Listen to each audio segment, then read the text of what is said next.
যোৰহাটৰ পৰা ৰাইজে দাবী কৰিছে যে তেজপুৰত জ্যোতি বিষ্ণু আছে, গুৱাহাটীত ভূপেন হাজৰিকা আছে, যোৰহাটত জুবিন গাৰ্গ থাকিব লাগে। জুবিনৰ গুণমুগ্ধ যোৰহাটৰ ৰাইজে, বিশেষকৈ উজনি ৰাইজে আমাক যথেষ্ট অনুৰোধ কৰিছে। কিন্তু এই বিষয়ে মই যোৱাকালিয়ে কৈছোঁ যে চৰকাৰে অকলে সিদ্ধান্ত ল'ব খোজা নাই। আমাৰ অসম সাহিত্য সভা, সদৌ অসম ছাত্ৰ সন্থা বা আমাৰ যিখিনি শিল্পী আছে জুবিনৰ লগত যথেষ্ট জীৱনটো নিবিড়ভাৱে কটালে, আমি তেওঁলোকৰ লগত আলোচনা কৰিম। আৰু পৰিয়ালৰ যিটো ভিউ সেইটোতো আটাইতকৈ গুৰুত্বপূৰ্ণ যে পৰিয়ালে কি বিচাৰে। গতিকে এই গোটেই কথাখিনি পতাৰ পিছতহে আমি অন্তিম সংস্কাৰৰ সিদ্ধান্ত ল'ম। আৰু এই বিষয়ে কথা পাতিবৰ কাৰণে মই ৰণোজ পেগু, বিমল বৰাক দায়িত্ব দিছোঁ।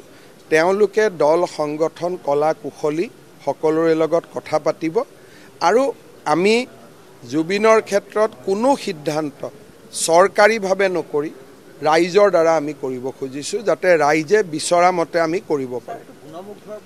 যিমান সময়লৈকে মানুহ আহি থাকিব সিমান দিন আমি ৰাখিব পাৰোঁ, কিন্তু যিহেতু এমব্লেম হৈ আহিব, শৰীৰটো কিমান সময় থাকিব পাৰিব ডাক্তৰে আমাক ক'ব।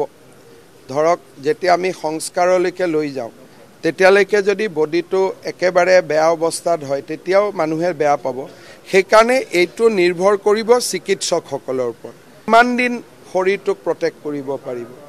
এতিয়া আজিতো আহোঁতে 24 ঘণ্টা হৈ যাব, ইয়াতে 24 ঘণ্টা থাকিলে 48 ঘণ্টা, আমি ক'লোঁ আৰু এদিন বঢ়াই দিয়ক 72 ঘণ্টা, যদি যোৰহাটত লৈ যাব লাগে আৰু 6 ঘণ্টা, ইমান দেৰি শৰীৰটোৱে থাকিব পাৰিব নাই। গতিকে এইটো যিটো আমাৰ ডক্তৰসকলে আমাক যেনেকৈ ক'ব যে ইয়াৰ পিছত থাকিলে শৰীৰটোক আমি সংস্কাৰৰ সময়ত একেবাৰে নাপামগৈ।